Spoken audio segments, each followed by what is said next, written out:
ವೀಕ್ಷಕರೇ ನಮಸ್ಕಾರ. ಮೋಷನ್ನು ಪದೇ ಪದೇ ಆಗ್ತಾ ಇರುತ್ತೆ, ತಿಂದ ತಕ್ಷಣ ಟಾಯ್ಲೆಟ್ಗೆ ಹೋಗ್ತಾ ಇರ್ತಾರೆ ಅಂತ ಕೆಲವರು ಕಂಪ್ಲೇಂಟ್ ಮಾಡ್ತಾರೆ. ಸ್ವಲ್ಪ ಊಟ ಮಾಡಿದ ತಕ್ಷಣ 10-15 ನಿಮಿಷದಲ್ಲೆಲ್ಲ ಟಾಯ್ಲೆಟ್ಗೆ ಹೋಗಬೇಕು ಅಂತ, ಈ ತಿಂದಿರೋ ಆಹಾರ ಆಗಾಗೆ ಬಂದ್ಬಿಡ್ತಾ ಇದೆ ಅಂತ ಭಯ ಪಡ್ತಾ ಇರ್ತಾರೆ. ನಮ್ಮ ಡೈಜೆಸ್ಟಿವ್ ಸಿಸ್ಟಮಲ್ಲಿ ಒಂದು ಪವರ್ಫುಲ್ ಒಂದು ರಿಫ್ಲೆಕ್ಸ್, ಇನ್ಬಿಲ್ಟ್ ರಿಫ್ಲೆಕ್ಸ್ ಇರುತ್ತೆ. ಕರಳು ಹಿಂಡ್ತಾ ಇರುತ್ತೆ ನಾವು ಊಟ ಮಾಡಿದ್ಮೇಲೆ. ಸೊ ಹಾಗಂತ ಹೇಳ್ಬಿಟ್ಟು ತಿಂದಿರೋ ಊಟ ಡೈರೆಕ್ಟ್ಲಿ ಆಚೆಗೆ ಬರ್ತಾ ಇರೋದಿಲ್ಲ.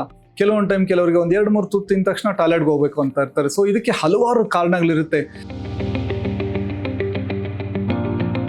ಈಗ ಒಂದು ಈ ಮೂಢನಂಬಿಕೆ, ಒಂದು ಮಿಸ್ಕನ್ಸೆಪ್ಷನ್ ಅನ್ನೋದನ್ನ ಕ್ಲಿಯರ್ ಅಪ್ ಮಾಡೋಣ. ಈಗ ನಾವು ಊಟ ಮಾಡಿದ್ಮೇಲೆ ಎಸ್ಪೆಷಲಿ ಏನಾಗುತ್ತೆ, ನಮ್ಮ ಜಠರ ಒಂಥರ ಬ್ಯಾಗ್ ತರ, ಅದು ಒಂಥರ ಸ್ಟ್ರೆಚ್ ಆಗುತ್ತೆ. ಹಿಂಗೆ ನಮ್ಮ ಡೈಜೆಸ್ಟಿವ್ ಸಿಸ್ಟಮ್ ಸಿಗ್ನಲ್ಸ್ ಕಳಿಸುತ್ತೆ. ಈಗ ಹೊಸದಾಗಿ ಆಹಾರ ಬಂದಿದೆ, ಕರಳು ಒಂಥರ ಕಂಟ್ರಾಕ್ಟ್ ಹಿಂಡಕ್ ಸ್ಟಾರ್ಟ್ ಮಾಡುತ್ತೆ. ಇದು ಗ್ಯಾಸ್ಟ್ರೋಕೋಲಿಕ್ ರಿಫ್ಲಕ್ಸ್ ಅಂತ, ಇದು ನಾರ್ಮಲ್ ಆಗಿ ಆಗ್ತಾ ಇರುತ್ತೆ.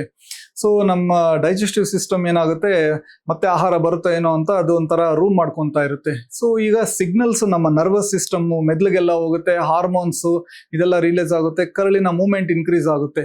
ಸೊ ಈಗ ಉದಾಹರಣೆಗೆ ತಿಂಡಿ ತಿನ್ಕೊಂಡಿದ್ರ ಆಮೇಲೆ ಒಂದು 15 ನಿಮಿಷ ಬಿಟ್ಕೊಂಡು ಮೋಷನ್ ಹೋಗ್ತಾರೆ. ಸೊ ಅದೇನು ಅಬ್ನಾರ್ಮಲ್ ಅಂತಲ್ಲ, ಅದು ನೀವು ತಿಂದಿರೋ ತಿಂಡಿ ಪಟ್ಟಂತ ಆಚೆಗೆ ಬರ್ತಾ ಇರೋದಿಲ್ಲ. ಆಲ್ರೆಡಿ ಮಲ, ಲಿಕ್ವಿಡ್ ಅಥವಾ ಸಾಲಿಡ್ ಮಲ ನಿಮ್ಮ ಕರಳಲ್ಲಿ ಕೂತಿರುತ್ತಲ್ಲ, ಅದು ಹೋಗ್ತಾ ಇರುತ್ತೆ. ಕೆಲವ್ರು ಏನ್ ಅನ್ಕೊಂತಾರೆ, ತಿಂದಿರೋ ಆಹಾರ ಹಂಗಂಗೆ ಬಂದ್ಬಿಟ್ಟಿದೆ ಅಂತ ಹೆದರ್ತಾ ಇರ್ತಾರೆ. ಸೊ ಗ್ಯಾಸ್ಟ್ರೋಕೋಲಿಕ್ ರಿಫ್ಲಕ್ಸ್ ಅಂತೀವಿ, ಅಂದ್ರೆ ಆಹಾರ ಜಠರಕ್ಕೆ ಹೋದ ತಕ್ಷಣ ಕರಳು ಹಿಂಡಕ್ ಸ್ಟಾರ್ಟ್ ಮಾಡುತ್ತೆ, ಮೋಷನ್ ಹೋಗ್ಬೇಕು ಅನ್ಸುತ್ತೆ. ಅದು ಒಂದು ಕೆಲವರಿಗೆ ತುಂಬಾ ಎಕ್ಸಾಜರೇಟೆಡ್ ಆಗಿರುತ್ತೆ. Especially IBS, irritable bowl syndrome ಅಂತ, ಅವ್ರಿಗೆ ಗಟ್ಟೆ ಒಂಥರ ಸೆನ್ಸಿಟಿವ್ ಇರುತ್ತೆ, ಸ್ವಲ್ಪ ಸೂಕ್ಷ್ಮ ಇರುತ್ತೆ. ಸೊ ಕೆಲವೊಂದು ಟೈಮು ಒಂಥರ ಪದೇ ಪದೇ ಹಿಂಡೋದು, ಹೊಟ್ಟೆ ಉಬ್ಬೋದು, ಪದೇ ಪದೇ ಮೋಷನ್ ಹೋಗ್ಬೇಕು ಅನ್ನೋದು, ಹೋದ್ರೂ ಒಂಥರ ಕ್ಲಿಯರ್ ಆಗಿಲ್ಲ ಅನ್ನೋ ಒಂದು ಫೀಲಿಂಗು. ಕೆಲವೊಂದು ಟೈಮ್ ಅವರಿಗೆ ಮಲಬದ್ಧತೆ ಇರುತ್ತೆ, 1-2-3 ದಿನ, ಇನ್ನೊಂದು 4 ದಿನ ನೋಡಿದ್ರೆ ನನಗೆ ಬೇದಿ ಆಗ್ತಾ ಇದೆ ಅಂತ ಇರ್ತಾರೆ. ಸೊ ಕೆಲವೊಂದು ಟೈಮ್ ಮಾನಸಿಕ ಒತ್ತಡ, ಆತಂಕ, ಭಯ ಇಂಥವೆಲ್ಲ ಟ್ರಿಗರ್ ಮಾಡ್ತಾ ಇರುತ್ತೆ. ಯಾಕಂದ್ರೆ ನಮ್ಮ ಮೆದುಳು, ನಮ್ಮ ಕರಳು ಇದೆಲ್ಲ ತುಂಬಾ ಇಂಟ್ರಿನ್ಸಿಕ್ ಕನೆಕ್ಷನ್ ಇರುತ್ತೆ. ಸೊ ಕೆಲವೊಂದು ಟೈಮಿಗೆ ಯಾವುದೋ ಒಂದು ಮೀಟಿಂಗ್ ಹೋಗೋಕ್ ಮುಂಚೆ, ಯಾವುದೋ ಇಂಟರ್ವ್ಯೂ ಹೋಗೋಕ್ ಮುಂಚೆ, ಕೆಲವೊಂದು ಟೈಮ್ ಟ್ರಾವೆಲ್ ಮಾಡಬೇಕಾದ್ರೆ, ಎಲ್ಲೋ ಟ್ರಾಫಿಕಲ್ಲಿ ಸ್ಟಕ್ ಆಗಿರ್ತಾರೆ, ಅಥವಾ ಏನು ಎಕ್ಸಾಮಿನೇಷನ್ ಬರಿಬೇಕು, ಇಂಥವೆಲ್ಲ ಆದಾಗ ಕೆಲವೊಂದು ಟೈಮ್ ಮೋಷನ್ ಪದೇ ಪದೇ ಹೋಗ್ಬೇಕು ಅನ್ಸುತ್ತೆ. ಸೊ ಅದು ನಮ್ಮ ಬ್ರೈನ್ ಮತ್ತೆ ಗಟ್ ಆಕ್ಸಿಸ್ ಅಂತ ಅದು ಒಂಥರ ಆಕ್ಟಿವೇಟ್ ಆಗಿ ಹೋಗಿರುತ್ತೆ. ಸೊ ಈಗ ನಮ್ಮ ಒಂದು ಆಹಾರ ಪದ್ಧತಿ ಅಂತ ಹೇಳಿ, ಈಗ ಬೆಳಗ್ಗೆ ಎಲ್ಲ ಕೆಲವರು ಟೀ ಕಾಫಿ ಕುಡಿತಾರೆ, ಕುಡಿದ್ಮೇಲೆ ನನಗೆ ಆರಾಮಾಗಿ ಮೋಷನ್ ಆಗುತ್ತೆ ಅಂತ ಹೇಳ್ಬಿಟ್ಟು, ಅದರಲ್ಲಿ ಕ್ಯಾಫೀನ್ ಇಂದಾನು ಇಂಟೆಸ್ಟೈನಲ್ ಮೂವ್ಮೆಂಟ್ ಆಗ್ತಾ ಇರಬಹುದು. ಕೆಲವೊಂದು ಟೈಮು ಈ ಒಂದು ಹಾಟ್ ಬೇವರೇಜ್, ಅಂದ್ರೆ ಏನೋ ಒಂದು ಸ್ವಲ್ಪ ಹಾಟ್ ವಾಟರ್ ಆಗಿರ್ಬೋದು, ಬಿಸಿ ನೀರಾಗಿರ್ಬೋದು, ಕಾಫಿ ಆಗಿರ್ಬೋದು, ಆಹಾರ ಆಗಿರ್ಬೋದು, ಇಂಥವೆಲ್ಲ ಗ್ಯಾಸ್ಟ್ರೋಕೋಲಿಕ್ ರಿಫ್ಲಕ್ಸ್, ಕರಳನ್ನು ಹಿಂಡಕ್ ಸ್ಟಾರ್ಟ್ ಮಾಡುತ್ತೆ, ಹಾಗಾಗಿ ಮಲ ಪಾಸ್ ಆಗ್ಬಿಡುತ್ತೆ. ಸೊ ಬರೀ ಕಾಫಿಯಲ್ಲೋ ಟೀಲಿರೋ ಕೆಫೀನೇ ಅಂತಲ್ಲ, ಕೆಲವೊಂದು ಟೈಮು ತುಂಬಾ ಲಾರ್ಜ್ ಮೀಲ್ಸು, ಜಾಸ್ತಿ ದೊಡ್ಡ ದೊಡ್ಡ ಫುಡ್ ಸೈಜ್ ಫುಡ್ಡು, ಕೊಬ್ಬಿನಾಂಶ ಇರೋವಂಥದ್ದು, ತುಂಬಾ ಹೆವಿ ಫುಡ್ಸ್ ಎಲ್ಲ ತಗೊಂಡ್ರು ಕೆಲವರಿಗೆ ಈ ಮೋಷನ್ ಪದೇ ಪದೇ ಹೋಗ್ಬೇಕು ಅನ್ಸುತ್ತೆ. ಸುಮಾರು ಜನಕ್ಕೆ ಈ ಲ್ಯಾಕ್ಟೋಸ್ ಇಂಟಾಲರೆನ್ಸ್ ಅಂತ ಇರುತ್ತೆ. ಈ ಹಾಲಿನ ಪದಾರ್ಥಗಳು ಕೆಲವರಿಗೆ ತಗೊಂಡ ತಕ್ಷಣ ಹೊಟ್ಟೆ ಎಲ್ಲ ಗ್ಯಾಸ್ ತುಂಬಿಕೊಳ್ಳೋದು, ಹೊಟ್ಟೆ ಎಲ್ಲ ಉಬ್ಬರ ಬರೋದು, ಮೋಷನ್ ಹೋಗ್ತಾ ಇರ್ಬೇಕು ಅನ್ಸುತ್ತೆ. ಲ್ಯಾಕ್ಟೋಸ್ ಅನ್ನೋದು ಒಂದು ನ್ಯಾಚುರಲ್ ಶುಗರ್. ಈಗ ಹಾಲಿನ ಪದಾರ್ಥದಲ್ಲಿ ಇರುತ್ತೆ. ನಮ್ಮ ಶರೀರದಲ್ಲಿ ಲ್ಯಾಕ್ಟೇಸ್ ಅಂತ ಒಂದು ಎಂಜೈಮ್ ಇರುತ್ತೆ. ಅದು ಕಡಿಮೆ ಪ್ರಮಾಣದಲ್ಲಿದ್ರೆ ಏನಾಗುತ್ತೆ, ಈ ಲ್ಯಾಕ್ಟೋಸ್ ಅನ್ನೋದು ನಾವು ತಗೊಂಡಿರೋ ಹಾಲಲ್ಲಿ ಸರಿಯಾಗಿ ಸಣ್ಣ ಕರಳಲ್ಲಿ ಡೈಜೆಸ್ಟ್ ಆಗದೆ ಡೈರೆಕ್ಟ್ಲಿ ದೊಡ್ಡ ಕರಳಿಗೆ ಬಂದ್ಬಿಟ್ಟಾಗ ಅಲ್ಲಿ ಒಂಥರ ಫರ್ಮೆಂಟ್ ಆಗಿ ಅವ್ರಿಗೆ ಹೊಟ್ಟೆ ಉಬ್ಬೋದು, ಗ್ಯಾಸು, ಒಂಥರ ಪದೇ ಪದೇ ಮೋಷನ್ ಆಗೋದು, ಇವೆಲ್ಲ ಆಗ್ತಾ ಇರುತ್ತೆ. ಈಗ ನಗರಗಳಲ್ಲಂತೂ ಜಾಸ್ತಿ ಜನಕ್ಕೆ ನೋಡ್ತಾ ಇದೀವಿ ಲ್ಯಾಕ್ಟೋಸ್ ಇಂಟಾಲರೆನ್ಸ್ ಅಂತ ಹೇಳ್ಬಿಟ್ಟು. ಸೊ ಏನೋ ಈಗ ಹಾಲು ಅಥವಾ ಹಾಲಿನ ಪದಾರ್ಥ ತಗೊಂಡು ಆಮೇಲೆ ಮೋಷನ್ ಹೋಗಿದೆ ಅಂತ ಹೇಳ್ಬಿಟ್ಟು, ಹಂಗಂತ ಹೇಳ್ಬಿಟ್ಟು ಎಲ್ಲ ಡೈರಿ ಪ್ರಾಡಕ್ಟ್ಸ್ನ ನಾವು ಅವಾಯ್ಡ್ ಮಾಡಕ್ ಹೋಗ್ಬಾರ್ದು. ಎಷ್ಟೊಂದು ಜನಕ್ಕೆ ಸ್ವಲ್ಪ ಮೈಲ್ಡ್ ಲ್ಯಾಕ್ಟೋಸ್ ಇಂಟಾಲರೆನ್ಸ್ ಇದ್ರೂ ಮೊಸರು, ಮಜ್ಜಿಗೆ, ಪನ್ನೀರ್ ಅವೆಲ್ಲ ತಗೊಂತಾರೆ. ಸೊ ಕೆಲವರಿಗೆ ಕೆಲವೊಂದು ಫುಡ್ಸೇ ಅವ್ರಿಗೆ ಒಂಥರ ಸೆನ್ಸಿಟಿವ್ ಇರುತ್ತೆ. ಕೆಲವೊಂದು ಫರ್ಮೆಂಟೇಬಲ್ ಕಾರ್ಬೋಹೈಡ್ರೇಟ್ಸ್ ಅಂತೀವಿ, ಕೆಲವರಿಗೆ ಅವರ ಒಂದು ಕರಳಲ್ಲಿ ಅದೊಂದು ಸ್ವಲ್ಪ ಸರಿಯಾಗಿ ಅಬ್ಸಾರ್ಪ್ಷನ್ ಆಗ್ತಾ ಇರಲ್ಲ.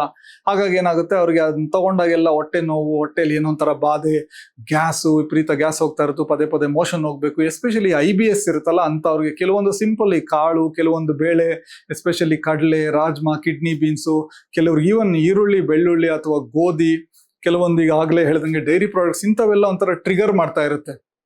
ಹಾಗಂತ ಹೇಳ್ಬಿಟ್ಟು ಇವು ನಾವು ಅವಾಯ್ಡ್ ಮಾಡಬೇಕು, ಇದು ಅನ್ಹೆಲ್ತಿ ಅಂತಲ್ಲ. ಕೆಲವರಿಗೆ ಅವರ ಡೈಜೆಸ್ಟಿವ್ ಸಿಸ್ಟಮ್ಗೆ ಕೆಲವೊಂದು ಫುಡ್ಸು ಬರೋದಿಲ್ಲ. ಸೊ ಹಾಗಾಗಿ ನೋಡ್ಬೇಕಾಗುತ್ತೆ. ಎಲ್ಲರಿಗೂ ಒಂದೇ ತರ ಇದನ್ನೇ ತಿನ್ಬೇಡಿ, ಇದನ್ನೇ ತಿನ್ನಿ ಅಂತ ಹೇಳಲಿಕ್ಕಾಗಲ್ಲ. ಸೊ ಈಗ ಕೆಲವೊಂದು ಟೈಮು ಈ ಅಲ್ಲಿ ಇಲ್ಲಿ ನೀರಿನೋ, ಹೊರಗಡೆ ಎಲ್ಲೋ ಮದುವೆಯಲ್ಲೋ, ಇನ್ನೊಂದು ಕಡೆನೋ ಈ ಸ್ಟ್ರೀಟ್ ಫುಡ್ಸು ಅಲ್ಲಿ ಇಲ್ಲಿ ಹೊರಗಡೆ ತಿನ್ನೋ ಜನ ಜಾಸ್ತಿ ಈಗ ಅಲ್ಲಿ ತಿಂದು ಬಂದಿರ್ತಾರೆ. ಆಮೇಲೆ ಕೆಲವೊಂದು ಟೈಮು ಈ ಕಂಟಾಮಿನೇಟೆಡ್ ವಾಟರ್ ಫುಡ್ ಇಂದನೋ ಅವ್ರಿಗೆ ಗ್ಯಾಸ್ಟ್ರೋಎಂಟ್ರೈಟಿಸ್ ಅಂತ ವಾಂತಿ ಭೇದಿ ಜ್ವರ ಎಲ್ಲ ಶುರು ಆಗ್ಬಿಟ್ಟಿರುತ್ತೆ. ಕೆಲವೊಂದು ಟೈಮ್ ವಿಪರೀತ ಅದು ಮೋಷನ್ಸ್ ಎಲ್ಲ ಆಗಿ ಕೆಲವೊಂದು ಟೈಮ್ ಹಾಸ್ಪಿಟ್ಲ್ ಬಂದು ಅಡ್ಮಿಟ್ ಆಗಿರ್ತಾರೆ. ಸೊ ಅದರಿಂದ ರಿಕವರ್ ಆಗ್ತಾ ಇದ್ದಾಗಲೂ ಕೆಲವೊಂದು ಟೈಮು ಕರಳು ಏನ್ ಮಾಡ್ತಾ ಇರುತ್ತೆ, ಇನ್ಕ್ರೀಸ್ ಗ್ಯಾಸ್ಟ್ರೋಕೋಲಿಕ್ ರಿಫ್ಲಕ್ಸ್ ಅಂತೀವಿ, ಅಂದ್ರೆ ಪದೇ ಪದೇ ಮೋಷನ್ ಹೋಗ್ತಾ ಇರಬೇಕು ಅಂತ ಕೆಲವು ವಾರಗಟ್ಲೆ ಕೆಲವರಿಗೆ ಆತರ ಆಗ್ತಾ ಇರುತ್ತೆ. ಇನ್ನ ಈ ಆಂಟಿಬಯೋಟಿಕ್ಸ್ ಅಂತೂ ನಮ್ಮ ದೇಶದಲ್ಲಿ ಒಂಥರ ಸಿಕ್ಕಾಪಟ್ಟೆ ದುರುಪಯೋಗ ಮಾಡ್ಕೊಂತ ಇರ್ತಾರೆ. ಇದರಿಂದ ಏನಾಗುತ್ತೆ, ಕರಳಲ್ಲಿರೋ ಒಳ್ಳೆ ಬ್ಯಾಕ್ಟೀರಿಯಾನು ಒಂಥರ ಅವರಾಗ ಅವರೇ ಅದನ್ನ ಸಾಯಿಸ್ತಾ ಇರ್ತಾರೆ. ಸೊ ಅದರಿಂದನೂ ತೊಂದರೆಗಳು ಶುರು ಆಗುತ್ತೆ. ಕೆಲವೊಂದು ಮೆಗ್ನೀಸಿಯಂ ಪ್ರಾಡಕ್ಟ್ಸು, ಶುಗರ್ ಮಧುಮೇಹಕ್ಕೆ ಯೂಸ್ ಮಾಡೋ ಮೆಡಿಸಿನ್ಸು, ಕೆಲವೊಂದು ಏನು ಬೇರೆ ಕಾರಣಕ್ಕೆ ಮೆಡಿಸಿನ್ಸ್ ತಗೊಂತ ಇರ್ತಾರೆ, ಅಂಥದ್ರಿಂದನೂ ಕೆಲವೊಂದು ಟೈಮ್ ಮೋಷನ್ ಅದೆಲ್ಲ ಶುರು ಆಗ್ತಾ ಇರುತ್ತೆ ಪದೇ ಪದೇ ಹೋಗ್ಬೇಕಂತ. ಸೊ ಆ ಥರ ಏನಾದರೂ ಹೊಸದಾಗಿ ಯಾವುದೋ ಮಾತ್ರೆ ಸ್ಟಾರ್ಟ್ ಮಾಡಿದ್ದೀನಿ, ಅದು ಆದ್ಮೇಲೆ ನನಗೆ ಪದೇ ಪದೇ ಮೋಷನ್ ಸಮಸ್ಯೆ ಇದೆ ಅಂದಾಗ ನಿಮ್ಮ ಡಾಕ್ಟರ್ ಹತ್ರ ನೀವು ತೋರಿಸ್ಕೊಂಡು ಅದನ್ನ ನೋಡ್ಬೇಕಾಗುತ್ತೆ, ಆ ಮಾತ್ರೆಯಿಂದ ಆಗ್ತಾ ಇದೆಯಾ ಅಂತ. ಕೆಲವರಿಗೆ ಈ ಪಿತ್ತಕೋಶ ಏನೋ ಆಪರೇಷನ್ ಆಗಿರುತ್ತೆ ಮುಂಚೆ, ಗಾಲ್ ಬ್ಲಾಡರ್ ಸರ್ಜರಿ ಅವರಿಗೆ, ಅಥವಾ ಇನ್ನು ಬೇರೆ ಕೆಲವರಿಗೆ ಪಿತ್ತಕೋಶ ಇದ್ರೂ ಈ ಬೈಲ್ ಆಸಿಡ್ಸ್ ಅನ್ನೋದು ಲಿವರ್ ಅಲ್ಲಿ ಉತ್ಪತ್ತಿ ಆಗೋದು ನಮ್ಮ ಕರಳಿಗೆ, ಸಣ್ಣ ಕರಳಿಗೆ ರೀಚ್ ಆಗ್ತಾ ಇರುತ್ತೆ. ಸೊ ಕೆಲವ್ರಿಗೆ ಏನಾಗುತ್ತೆ, ಈಗ too much of bile acid directly ಸಣ್ಣ ಕರಳಲ್ಲಿ ಅಬ್ಸಾರ್ಬ್ ಆಗದೇನೆ ದೊಡ್ಡ ಕರಳಿಗೆ ಬಂದ್ಬಿಟ್ರು ಅದರಿಂದ ಪದೇ ಪದೇ ಲೂಸ್ ಮೋಷನ್, ಪದೇ ಪದೇ ಮೋಷನ್ ಹೋಗ್ಬೇಕು. ಕೆಲವರು ಇದನ್ನ IBS ಗೆ ಕನ್ಫ್ಯೂಸ್ ಮಾಡ್ಕೊಂತ ಇರ್ತಾರೆ. ಹಾಗಾಗಿ ಕೆಲವೊಂದು ಟೈಮ್ ಇದಕ್ಕೆ ಕಾರಣಗಳು ಬೇರೆ ಬೇರೆ ಇರುತ್ತೆ. ಹಾಗಾಗಿ ಗ್ಯಾಸ್ಟ್ರೆಂಟ್ರಾಲಜಿಸ್ಟ್ ನ ಕನ್ಸಲ್ಟ್ ಮಾಡೋದು ಇಂಪಾರ್ಟೆಂಟ್. ಕೆಲವೊಂದು ಟೈಮ್ ಸಣ್ಣ ಕರಳಲ್ಲಿ ನಿಜವಾಗ್ಲೂ ಸಮಸ್ಯೆ ಇರುತ್ತೆ, ಆಹಾರ ಹೀರ್ತಾ ಇರೋದಿಲ್ಲ. ಕೆಲವೊಂದು ಟೈಮ್ ಅದರಿಂದ ಏನಾಗುತ್ತೆ, ತೂಕ ಕಡಿಮೆ ಆಗ್ತಾರೆ. Nutritional deficiencies, vitamins, magnesium, vitamin B12, vitamin D, iron ಎಲ್ಲ ಕಡಿಮೆ ಇರುತ್ತೆ, ಕ್ಯಾಲ್ಸಿಯಂ ಇಂಥದ್ದು. ಕೆಲವೊಂದು ಈ ಸೀಲಿಯಾಕ್ ಡಿಸೀಸ್ ಅಂತ ಗೋಧಿ ಅಲರ್ಜಿ ಇರುತ್ತೆ ಕೆಲವರಿಗೆ. ಪ್ಯಾಂಕ್ರಿಯಸ್ ಅಲ್ಲೂ ಸಮಸ್ಯೆ ಇರ್ಬೋದು. ಕೆಲವೊಂದು ಸಣ್ಣ ಕರಳು, ದೊಡ್ಡ ಕರಳಲ್ಲಿ ಸಮಸ್ಯೆಗಳಿದ್ದಾಗ ಅದರಿಂದನೂ ಇದು ತೊಂದರೆ ಆಗ್ತಾ ಇರುತ್ತೆ. ಸುಮ್ಮನೆ ಯಾವುದೋ ಒಂದು ಮನೆ ಮದ್ದು ಅಂತ ಹೇಳ್ಬಿಟ್ಟು ವಾರಗಟ್ಲೆ ತಿಂಗಳಾನ್ಗಟ್ಲೆ ತಗೊಂಡು ಹೋಗ್ಬಾರ್ದು. ಈ ಕೆಲವ್ರು ಏನಾಗುತ್ತೆ, ಸರ್ ನಾನು ತಿಂದ ತಕ್ಷಣ ಮಾತ್ರ ಮೋಷನ್ ಹೋಗೋಕೆ ಸ್ಟಾರ್ಟ್ ಮಾಡ್ತೀನಲ್ಲ, ಯಾಕೆ ಅಂದ್ರೆ ಅದೇ ನಾನು ಹೇಳ್ದಂಗೆ ಗ್ಯಾಸ್ಟ್ರೋಕೋಲಿಕ್ ರಿಫ್ಲೆಕ್ಸ್. ಈಗ ನೀವು ತಿಂದಿರೋ ಫುಡ್ ಏನು ಪಟ್ ಅಂತ ಆಚೆಗೆ ಬರೋದಕ್ಕೆ ಆಗೋದಿಲ್ಲ, ಯಾಕಂದ್ರೆ ಜಠರದಲ್ಲಿ 2-3 ಅವರ್ ಕೂತಿರುತ್ತೆ ಆಹಾರ ಅದು. ಸೊ ಹಾಗಾಗಿ ನೀವು ನೋಡಿ ಯಾವ ತರ ಫುಡ್ ತಿಂತಾ ಇದ್ದೀರಾ, ಎಷ್ಟು ತಿಂತಾ ಇದ್ದೀರಾ, ಆಮೇಲೆ ಕಾಫಿ ಟೀ ಏನಾದ್ರು ತಗೊಂತಾ ಇದ್ದೀರಾ, ಆಮೇಲೆ ತಿಂದಾಗ ಎಷ್ಟು ಬೇಗ ನಿಮ್ಗೆ ಅದು ಮೋಷನ್ ಆಗ್ತಾ ಇದೆ, ಅದ್ರ ಜೊತೆಗೆ ನಿಮ್ಗೆ ಏನಾದ್ರು ಹೊಟ್ಟೆ ನೋವಿದೆಯಾ, ಅದ್ರ ಏನಾದ್ರು ಜ್ವರ ಬರುತ್ತಾ, ವಾಮಿಟಿಂಗ್ ಆಗ್ತಾ ಇರುತ್ತಾ, ರಕ್ತ ಹೋಗುತ್ತಾ, ಈ ಲೊಳೆ ತರ ಮ್ಯೂಕಸ್ ಹೋಗುತ್ತಾ, ತೂಕ ಕಡಿಮೆ ಆಗ್ತಾ, ಇಂಥವೆಲ್ಲ ಇಂಪಾರ್ಟೆಂಟು. ಈ ಹಾಲಿನ ಪದಾರ್ಥ ಅಂದ್ರೆ ಅದಕ್ಕೆ simple lactose intolerance breath testing ಅಂತ ಮಾಡ್ತೀವಿ. ಕೆಲವರಿಗೆ ಸಣ್ಣ ಕರಳಲ್ಲಿ ಅಧಿಕ ಸಂಖ್ಯೆಯಲ್ಲಿ ಬ್ಯಾಕ್ಟೀರಿಯಾ, ಅದಕ್ಕೂ ನಾವು SIBO ಅಂತ ಟೆಸ್ಟ್ ಮಾಡ್ತೀವಿ. ಕೆಲವರಿಗೆ ಸ್ವಲ್ಪ ಕೆಲವೊಂದು ಡಯಟ್ರಿ ಎಕ್ಸ್ಕ್ಲೂಷನ್ಸ್ ಅಂತ ಇಡ್ತೀವಿ. ಕೆಲವರು IBS ಪೇಷಂಟ್ಸ್ ಕೆಲವೊಂದು ಫುಡ್ಸ್ ಆಗೋದಿಲ್ಲ. ಸೊ ಈಗ ಯಾರ್ಯಾರು ಹೇಳಿರ್ತಾರೆ ಅಂತ ಹೇಳ್ಬಿಟ್ಟು ಎಲ್ಲಾ ತರದ್ದು ಫುಡ್ ಬಿಟ್ಬಿಟ್ಟು ಪೌಷ್ಟಿಕಾಂಶ ತೊಂದರೆಗಳು ಆಗ್ತಾ ಇರುತ್ತೆ. ಸೊ ಯಾರಿಗೆ ಲೂಸ್ ಮೋಷನ್ ವಾರಗಟ್ಲೆ ತಿಂಗಳಾನ್ಗಟ್ಲೆ ಆಗ್ತಾ ಇದೆ, ನೈಟು ಲೂಸ್ ಮೋಷನ್ಸ್ ಇಂದ ಎದ್ದೊಳ್ತಾ ಇದ್ದಾರೆ, ರಕ್ತ ಹೋಗ್ತಾ ಇದೆ ಮಲದಲ್ಲಿ, ತೂಕ ಕಡಿಮೆ ಆಗ್ತಾ ಇದೆ, ದಿನೇ ದಿನೇ ಬಲಹೀನತೆ ಅಥವಾ ಹೊಟ್ಟೆ ನೋವು ಇರುತ್ತೆ, ಈ ತರದೆಲ್ಲ ಇದ್ದಾಗ ಕೆಲವೊಂದು ಟೈಮ್ ಅದಕ್ಕೆ ಕಾರಣ ಹುಡುಕ್ತಿವಿ, ಏನು ಸಮಸ್ಯೆ ಇದು ಅಂತ ಹೇಳ್ಬಿಟ್ಟು. ಈಗ ಸಣ್ಣ ಮಕ್ಕಳಿಂದ ಹಿಡಿದು ವೃದ್ಧರು ಹಲವಾರು ತರದ್ದು ಸಮಸ್ಯೆ ಇರುತ್ತೆ.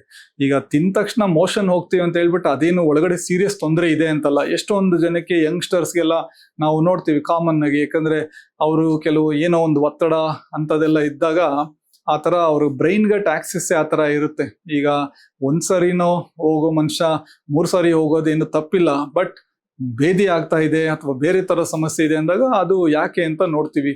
ಈಗ ಕೆಲವರು ನಾರ್ಮಲಿನೇ 2 ಸಾರಿ ಹೋಗ್ತಾ ಇರ್ತಾರೆ ಟಾಯ್ಲೆಟ್ಗೆ, ಅದು ವರ್ಷಾನ್ಗಟ್ಲೆ ಹಂಗೆ ಇರುತ್ತೆ, ಅದೇನು ಸಮಸ್ಯೆ ಅಲ್ಲ.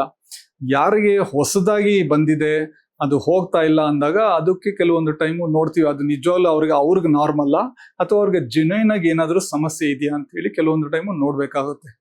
ಧನ್ಯವಾದ.